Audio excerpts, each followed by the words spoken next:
Welcome to ರಿನಲ್ ರಿವಾ vlogs. ನಾನಿವತ್ತು ನಾಟಿ ಕೋಳಿ ಚಿಕನನ್ನು ಮಾಡ್ತಾ ಇದ್ದೇನೆ. ಪ್ಯಾನನ್ನು ಬಿಸಿ ಮಾಡೋಕ್ಕೆ ಇಟ್ಟಿದ್ದೀನಿ. ಅದಕ್ಕೆ ಸ್ವಲ್ಪ ತುಪ್ಪವನ್ನು ಹಾಕ್ಕೊಳ್ತಾ ಇದ್ದೀನಿ. ಇದು ಮಸಾಲೆಯನ್ನು ಹುರಿಯಲು ನಾನು 15ರಷ್ಟು ಮೆಣಸನ್ನು ಹಾಕ್ಕೊಳ್ತಾ ಇದ್ದೇನೆ.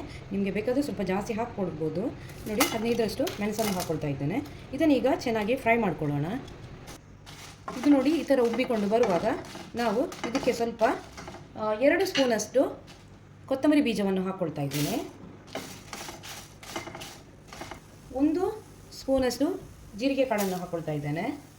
ಇದನ್ನು ಕೂಡ ಚೆನ್ನಾಗಿ ಫ್ರೈ ಮಾಡ್ಕೊಳ್ಳೋಣ. 7 ಕಾಳು ಮೆಣಸನ್ನು ಹಾಕ್ಕೊಳ್ತಾ ಇದ್ದೇನೆ, ಯಾಕಂದರೆ ನನಗೆ ಜಾಸ್ತಿ ಖಾರ ಬೇಡ, ಅದಕ್ಕೋಸ್ಕರ. ಸ್ವಲ್ಪ ಸಾಸಿವೆ ಹಾಕ್ಕೊಳ್ತಾ ಇದ್ದೀನಿ, 1/4 ಸ್ಪೂನಷ್ಟು. ಬೇವು ಸೊಪ್ಪನ್ನು ಹಾಕ್ಕೊಳ್ತಾ ಇದ್ದೇನೆ. ಸ್ವಲ್ಪ ಮೆಂತೆಕಾಳನ್ನು ಹಾಕ್ಕೊಳ್ತಾ ಇದ್ದೇನೆ. ಇದನ್ನು ಎಲ್ಲವನ್ನು ಸೇರಿಸಿ ಈಗ ಚೆನ್ನಾಗಿ ಘಮ ಬರುವ ತನಕ ಫ್ರೈ ಮಾಡ್ಕೊಳ್ಬೇಕು. ನಾನೀಗ ಸ್ವಲ್ಪ ತೆಂಗಿನ ಎಣ್ಣೆಯನ್ನು ಹಾಕ್ಕೊಳ್ತಾ ಇದ್ದೇನೆ. ಹಾಗೆ ಸ್ವಲ್ಪ ತುಪ್ಪವನ್ನು ಕೂಡ ಹಾಕ್ಕೊಳ್ತಾ ಇದ್ದೇನೆ.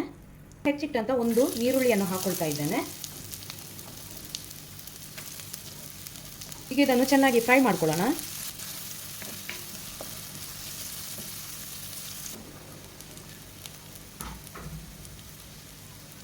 ಈಗ ಇದಕ್ಕೆ ತೊಳೆದಿಟ್ಟಂಥ ಚಿಕನನ್ನು ಹಾಕ್ಕೊಳ್ಳೋಣ.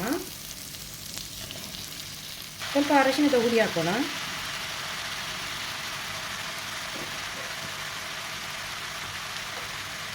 ಇದನ್ನು ಚೆನ್ನಾಗಿ ಮಿಕ್ಸ್ ಮಾಡೋಣ.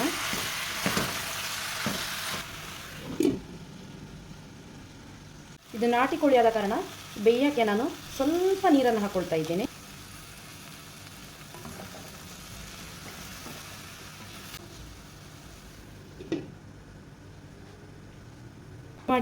ಫ್ರೈ ಮಾಡಿಟ್ಟಂಥ ಮೆಣಸನ್ನು ಹಾಗೂ ಉಳಿದ ಇಂಗ್ರೀಡಿಯೆಂಟ್ಸನ್ನು ಮಿಕ್ಸಿ ಜಾರಿಗೆ ಹಾಕ್ಕೊಳ್ಳೋಣ.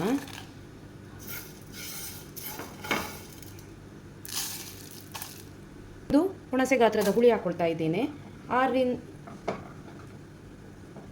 8ರಿಂದ 10 ಎಸಳು ಬೆಳ್ಳುಳ್ಳಿ ಹಾಕ್ಕೊಳ್ತಾ ಇದ್ದೀನಿ.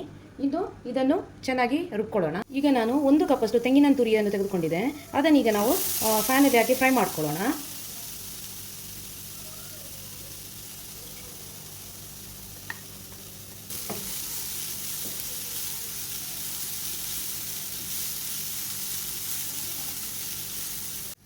ಈಗ ಇದು ಫ್ರೈ ಆಗಿದೆ. ಇದು ಸ್ವಲ್ಪ ಹೊತ್ತು ತಣಿಯಕ್ಕೆ ಬಿಡೋಣ. ನಂತರ ಮಿಕ್ಸಿ ಜಾರಿಗೆ ಹಾಕಿ 1 ಪಲ್ಸ್ ತಿರುಗಿಸಿದರೆ ಆಯಿತು.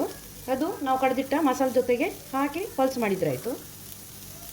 ಜಾಸ್ತಿ ಫ್ರೈ ಆಗೋದು ಬೇಡ. ಈಗ ನಾನು ಸ್ವಲ್ಪ ಕಲ್ಲುಪ್ಪನ್ನು ಹಾಕ್ಕೊಳ್ತಾ ಇದ್ದೇನೆ, ರುಚಿಗೆ ತಕ್ಕಷ್ಟು. ರೆಡಿಯಾಗಿದೆ. ಇದಕ್ಕೆ ನಾನೀಗ ಫ್ರೈ ಮಾಡಿಟ್ಟಂಥ ತೆಂಗಿನ ತುರಿಯನ್ನು ಇದಕ್ಕೆ ಹಾಕಿ 2 ಪಲ್ಸ್ ತಿರುಗಿಸಿ ತರ್ತೇನೆ.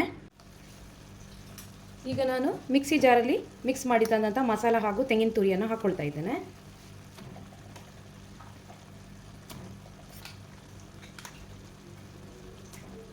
ಈಗ ಇದು ಹಾಕಿದ ಮಸಾಲೆಯನ್ನು ಚೆನ್ನಾಗಿ ಮಿಕ್ಸ್ ಮಾಡ್ಕೊಳ್ಳೋಣ.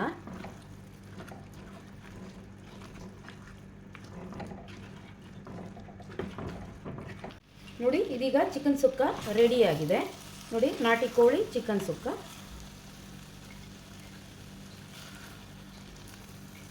ಈ ರೆಸಿಪಿ ನಿಮಗೆ ಇಷ್ಟವಾದಲ್ಲಿ ಲೈಕ್ ಮಾಡಿ, ಶೇರ್ ಮಾಡಿ, ಕಮೆಂಟ್ ಮಾಡಿ. ನನ್ನ ಚಾನಲನ್ನು ಸಬ್ಸ್ಕ್ರೈಬ್ ಮಾಡದಿದ್ದಲ್ಲಿ ಸಬ್ಸ್ಕ್ರೈಬ್ ಮಾಡಿ. Thank you for watching.